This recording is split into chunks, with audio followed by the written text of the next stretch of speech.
Samajwadi party के मुखिया और कन्नौज के सांसद अखिलेश यादव ने बीते दिन कन्नौज का दौरा किया। उन्होंने बिजली के करंट से घायल लोगों के परिजनों से मुलाकात की और उनका हालचाल जाना। इस दौरान अखिलेश यादव ने बीजेपी सरकार पर जमकर निशाना साधा है। कहना चाहता हूँ, हमारे प्रेस के साथी कन्नौज के हर समय हमारा सहयोग करते हैं। मैं अपने प्रेस के साथियों का धन्यवाद देता हूँ। और ये जो मिलने मिलाने की असुविधा हो रही है, अगली बार एक बहुत बढ़िया टी शेड बनाऊंगा। ये कमरे लायक नहीं है मामला, ये टी शेड में ठीक रहेगा। बाहर मैदान है हमारे पास, बढ़िया टी शेड हो जाएगी, वहाँ आराम से बैठेंगे हम ऊपर, हवा भी लगेगी अच्छी, हवा भी लगेगी अच्छी। एक दिन हम पत्रकार साथियों को अलग से लगकर बुला सकते हैं। मैं अभी गुसाईगंज में जो हाई टेंशन लाइन थी, जिसके कारण बड़ी संख्या में लोग घायल हुए हैं, हम सभी समाजवादियों की मांग है कि ऐसे परिवार जिनके सदस्यों को चोट पहुंची है, हाई टेंशन आग लगने से केबल की लाइन जो गिरी उसके वजह से नुकसान हुआ है, आग लगी है, बड़े पैमाने पर बच्चे परिवार के सदस्य आग से झुलस गए, जल गए हैं।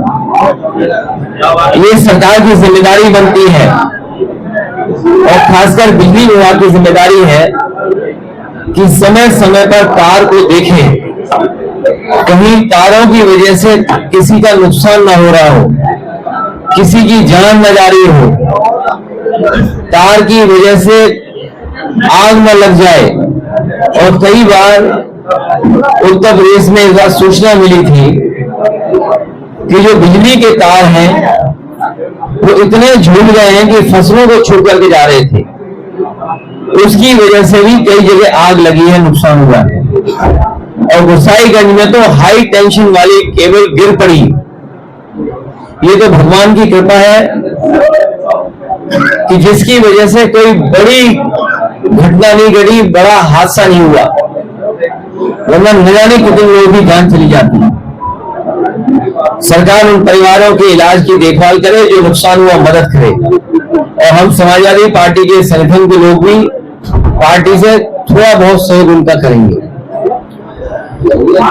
जहां तक कन्नौज और कन्नौज लोकसभा का है सवाल, पता नहीं भारतीय जनता पार्टी को क्या दुश्मनी है कन्नौज की जनता से। यहाँ की जो जो सुविधाएं थी उन सब सुविधाओं को बर्बाद कर दिया है। बिजली आ नहीं रही है, और बिजली अगर आ रही है तो उससे पहले बिजली का बिल बढ़ा हुआ आ जा रहा है, और बढ़ा हुआ बिजली के साथ साथ पुलिस भी चली जा रही है, मुकदमे हो रहे हैं। और जहां जमीन ताल है उनका कोई इंतजाम सरकार नहीं कर रही है। ये कन्नौज वो जगह है जहां सबसे ज्यादा सब स्टेशन बने थे, सबसे ज्यादा तारों को ठीक किया गया था, अंडर ग्राउंड केबलिंग भी काम का शुरू हो गया था, जिसमें कन्नौज था, तिरवा हुआ था। हमें उम्मीद है गुसाईगंज और जिलों और कस्बों को भी ये जिस तरीके से समाजवादी सरकार में कन्नौज, तिरवा या अन्य जगह पर तार अंदर हुए थे, यहां भी करेंगे।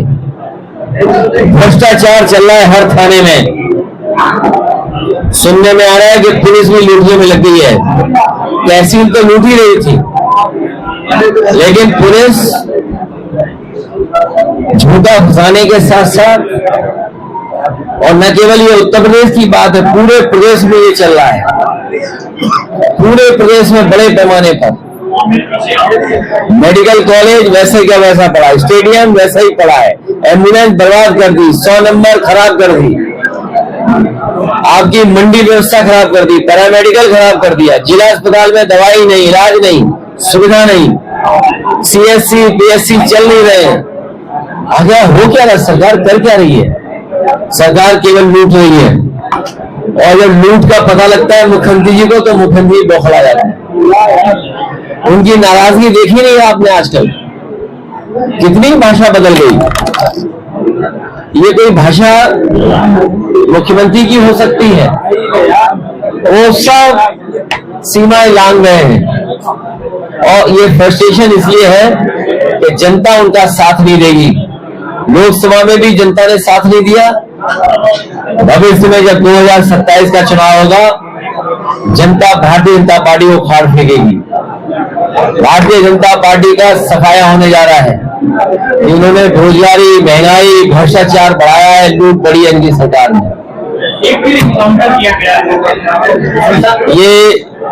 ये इनकाउंटर का जो निशाना है वो टांग पे जाता है। और हमारे पत्रकार साथियों से कहूंगा, अंग्रेजी का एक अखबार था, प्रतिष्ठित अखबार, उसने कहा कि 18,000 इनकाउंटर हुए उत्तर प्रदेश में, जिसमें 200 जाने गई हैं, जो दावा है सरकार का।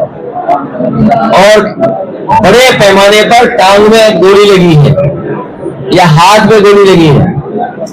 इसका नाम दिया है हाफ इनकाउंटर या टांग पे गोली वाला इनकाउंटर।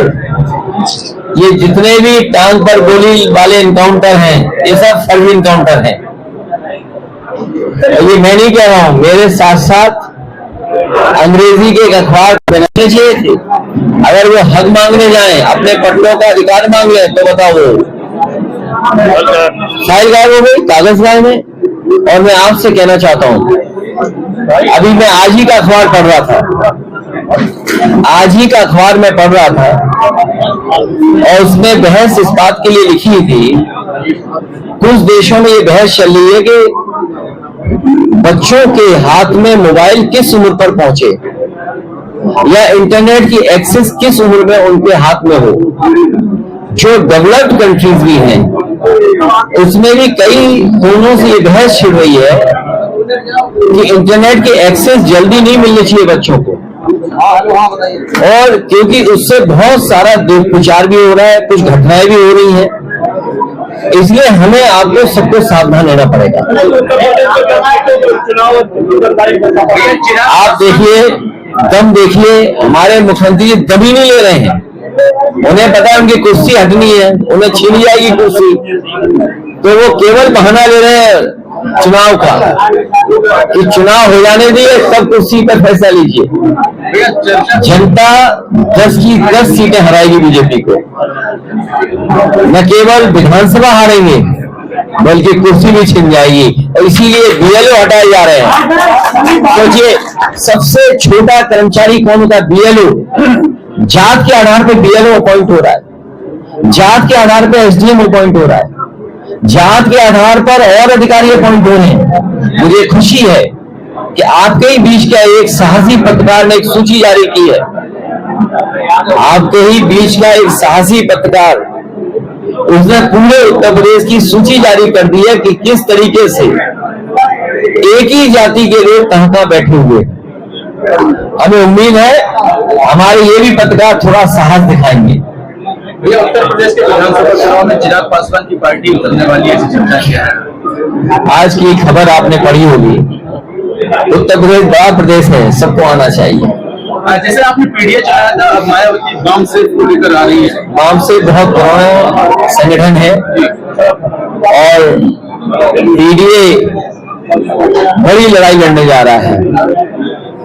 पीडीए सबको लेकर के साथ चलने वाला गठबंधन है। पीडीए की छतरी के अंदर हम सब आप लोग हैं, इसलिए पीडीए ही एनडीए को हराएगा, पीडीए ही भारतीय जनता पार्टी को हराएगा।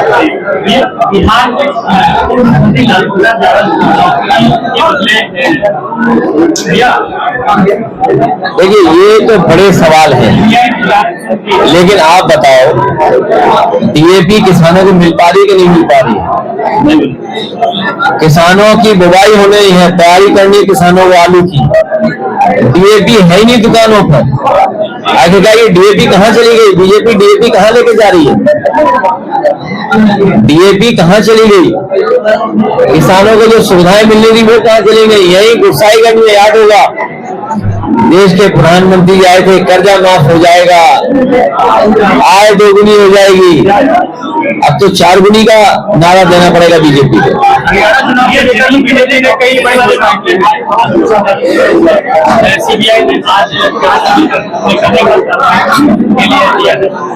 देखिए, मैंने तो कई मौकों पर कहा है, जैसे थाने चल रहे हैं ना, यहाँ भी आप जानते हो कि पटना में थाने कैसे चल रहे हैं, वैसे सीबीआई चल रही है। तो आप कह रहे हैं कि फर्जी काउंटर हो रहे हैं, क्या आपकी सरकार हमारा जांच करेगी?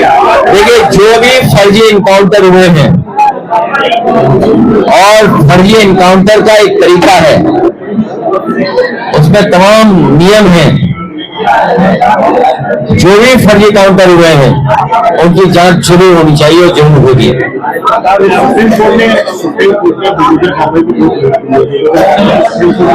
अब स्टीयरिंग में खड़ गया है, दोनों लोग पार्किंग में खड़े होंगे कुछ दिन बाद, चलाने वाले और चलने वाला।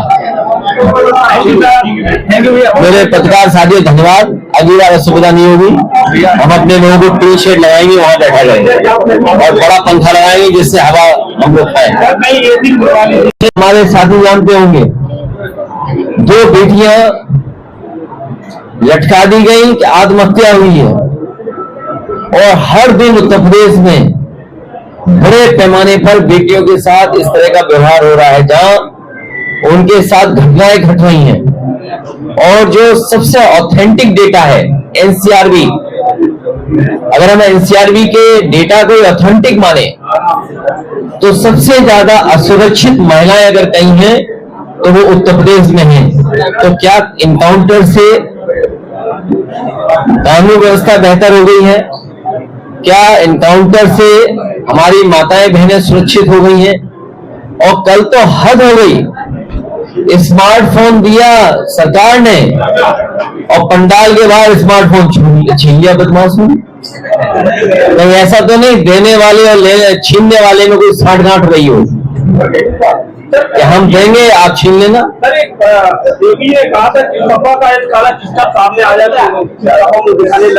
पिछले 7 साल से काला मुंह तो हम लोग देख रहे हैं कई लोगों का। ये भाषा व्यवहार नहीं होना चाहिए किसी भी सरकार के सबसे ऊंचे पद पे बैठे हुए व्यक्ति का। जिसको संस्कृति है उसको कैसे समझ में आएगा?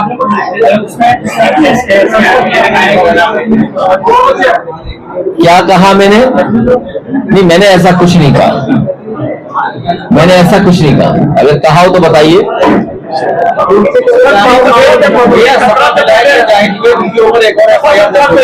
देखिए, जाहिर में हर घर में कोई न कोई काम करने वाला होता है।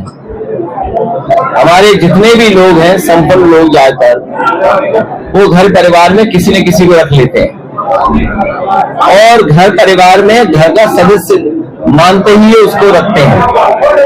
ये घटना जो हुई है दुखद है, उसके पीछे कोई भी कारण हो, लेकिन ये सरकार की नीयत साफ नहीं है। सरकार की नीयत कभी साफ नहीं हुई है। सरकार चुनाव हारने के बाद, और खासकर भारतीय जनता पार्टी चुनाव हारने के बाद, केवल यादव और मुसलमान पर नजर मार रही है। अगर मुस्लिम व्यक्ति अगर है कोई तो उस पर गंभीर धाराएं लग जाएंगी, गंभीर कार्रवाई हो जाएगी। ये उसी के कारण विधायक जी के खिलाफ कार्रवाई हो रही है। अगर कोई घर का कर्मचारी आत्महत्या कर ले, मैं आपसे ही जानना चाहता हूं, लॉकडाउन में जो बेटी की हत्या की गई है, जिसको फांसी पर लटका दिया, क्या उसका मोबाइल मिल गया? क्या उसके सीडीआर डिटेल मिल गए? जो थाने की पुलिस बता रही है कि दिल्ली गई, दिल्ली से वापस आ गई, क्या वो सच्चाई है? क्या उस पर कोई यकीन करेगा? ऐसी तमाम घटनाएं जो हो रही हैं, उसमें पुलिस भारतीय जनता पार्टी के सहारे पे काम कर रही है, और इसी का परिणाम है कि भदोही के विधायक, उनके परिवार के ऊपर कार्रवाई हो रही, क्योंकि वो विधायक समाजवादी पार्टी का है, मुस्लिम है। और आपको बात समझ में नहीं आती? आपको भी बात समझ में आती होगी कि जब मुख्यमंत्री जी ये कहते हैं कि अयोध्या में अगर दिवाली होती है तो पाकिस्तान और समाजवादी पार्टी के लोगों को तकलीफ होती है। इससे ही आपको नियत पता लगती होगी मुख्यमंत्री की नियत क्या है, और मुख्यमंत्री की नियत के हिसाब से वो पुलिस के अधिकारी काम कर रहे हैं। जब चुनाव खत्म हुआ था, 1000 दिन बचे थे चुनाव को, विधानसभा के चुनाव को। अब तो और कम दिन बचे हैं, हर दिन कम हो रहा है सरकार का। और आप देख लेना, हम और आप यहीं पर हैं, 6 महीने बाद भारतीय जनता पार्टी की सरकार की भाषा इतनी खराब हो जाएगी जिसकी आप कल्पना नहीं कर सकोगे। इतने फ्रस्ट्रेटेड वो लोग दिखाई देंगे क्योंकि जनता को फेस नहीं कर सकते। एक देश से चुनाव को लेकर क्या कहना चाहेंगे? जो हमने ट्वीट किया था वो हमें अच्छी लाइनें मिली थी। भाषा से पहचानिए असली संत महंत, भाषा से पहचानिए असली महंत और संत, साधु भेष में घूमते हैं जग में धूर्त अनंत। इसलिए भाषा से भी लोग पहचाने जाते हैं। दो नहीं हो सकते भस्मासुर। जो हमने पढ़ा है अपना साहित्य या अपनी किताबें, हमने भस्मासुर दो नहीं पढ़े, हमने तो एक ही भस्मासुर पढ़ा है। भाजपा भी ढूंढ रही होगी कि उनका भस्मासुर कौन है। प्राइवेट अस्पताल में मरीज बहुत आए हुए हैं। कल एक मरीज से मुलाकात हुई, होने लगा कि अगर मेडिकल कॉलेज में इलाज मिलने लगे या जिला अस्पताल में सही इलाज मिलने लगे तो हम लोग। मेरे पत्रकार साथियों, हम और आप जब बीमार होंगे कभी कन्नौज में तो इसी मेडिकल कॉलेज में जाना पड़ेगा। इसकी दुर्दशा आपने देखी है और हम लोगों ने देखी है। कोई पहली बार हम लोग इस दुर्दशा पर चर्चा नहीं कर रहे हैं। हर बार जब मैं कन्नौज आया हूँ ना तो मेडिकल कॉलेज के बारे में मैंने चर्चा की होगी, कभी आया हूँ ना यहाँ के विकास के बारे में चर्चा की होगी। लेकिन पता नहीं भारतीय जनता पार्टी कैसे लोग बहरे हैं, बिल्कुल सरकार के बहरे हैं, इन्हें सुनाई नहीं देता कुछ। और अब तो लगता है दिखाई भी नहीं देने लगा है, अब आंखें भी गड़बड़ा गई इनकी। बताओ मेडिकल कॉलेज में कोई समाजवादी पार्टी जा रही है इलाज करने? वहां तो आम जनता जाती है। पैरामेडिकल नहीं चला पा रहे हैं, मंडी नहीं चला पा रहे हैं, कोई सुविधा नहीं दे पा रहे हैं। और कन्नौज का जो विकास रफ्तार लिया था, तेजी हुई थी जिसमें, वो सब कन्नौज से तो भारतीय जनता पार्टी के लोगों की दुश्मनी है कोई, जिसकी वजह से कन्नौज का विकास इन्होंने रोका हुआ है। ये जो वन नेशन वन इलेक्शन, उसके साथ साथ बीजेपी चाहती है वन डोनेशन। एक ही बार डोनेशन मिल जाए बहुत ठीक है। और जिस तरीके से सरकारी विभाग आउटसोर्स हो गए, नौकरियां आउटसोर्स हैं, आप देख लेना एक दिन भारतीय जनता पार्टी कहेगी कि अब चुनाव आयोग की जरूरत क्या है, 5 साल में एक बार चुनाव होना है, बाकी दिनों हम क्यों चुनाव आयोग के कर्मचारियों को, अधिकारियों को वेतन दें। तो ये चुनाव आयोग को भी आउटसोर्स करना चाहते हैं। आप जानकारी कर लेना, ये जितने बीएलओ हैं ये सब आउटसोर्स हैं। इलेक्शन कमीशन के तमाम यूनियन अधिकारी आउटसोर्स होते हैं। ये वन नेशन वन इलेक्शन बहुत बड़ी साजिश है लोकतंत्र को खत्म करने की और चुनाव आयोग को खत्म करने की।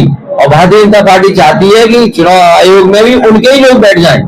जब ठेके पे लोग लिए जाएंगे, आउटसोर्स पे लोग लिए आएंगे, तो बीजेपी अपने लोगों को एडजस्ट कर देगी, अपने लोगों को बैठा देगी। सोचिए अगर इलेक्शन कमीशन में भी वन नेशन वन इलेक्शन के बहाने अपने लोगों को बैठा देगी तो कितना फेयर इलेक्शन होगा। और फिर ये one election one nation one election तो एक बहाना है।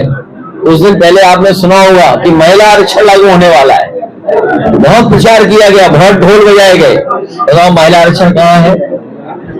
इस सबसे जरूरी है कि हमारी आपकी जाति गैर जनगणना हो जाए, जाति के आधार पर जनगणना हो जाए, जिससे हर एक को पता लग जाए कि हमारे समाज में आबादी कितनी है और सरकार इस काम करने में कामयाब हो जाए कि आबादी के हिसाब से उन्हें सुविधाएं देना शुरू कर दें।